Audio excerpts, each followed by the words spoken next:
XVI dans Caritas in Veritate dit « L'amour donne une substance authentique à la relation personnelle avec Dieu et avec le prochain. »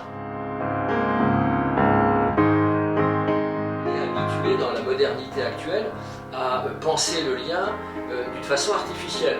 C'est-à-dire que tout est à l'extérieur de la personne. C'est la loi, c'est la Constitution qui fait le lien entre les personnes. Mais ce n'est pas une réalité anthropologique, quasiment spirituelle qui existe. Alors, pourtant, il y a bien quelque chose de cette nature.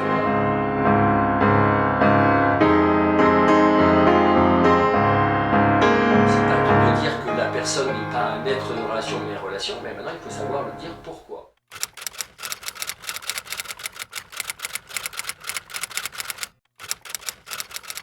Par cette vie relationnelle, nous entendons les uns les autres. Et d'où ce terme et cette conception dans l'Église très ancienne, en particulier des pères de l'Église et de Saint Éphrem, du Saint Augustin également, du sacrement du frère.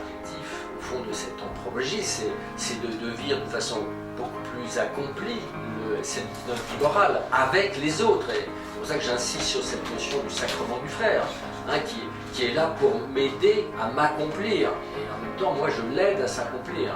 Et dans une réalité où comme le dit Benoît XVI, eh bien, Dieu est présent aussi. La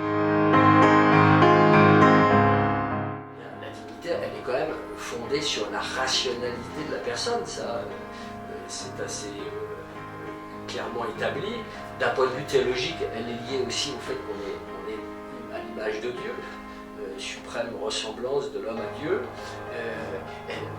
eh bien c'est encore plus fondé ici, puisque par analogie nous sommes encore plus proches de ce qu'est la vie trinitaire, du fait d'une conception d'une personne qui ne serait plus simplement capable de relation par rationalité en fait, mais qui est relation par nature.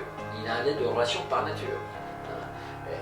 Si on réfléchit par exemple à toutes aux situations contemporaines de mort apparente, eh bien, on se rend compte que ce n'est pas parce qu'on n'a pas l'expression de sa rationalité que la rationalité n'existe pas et que l'âme n'existe pas.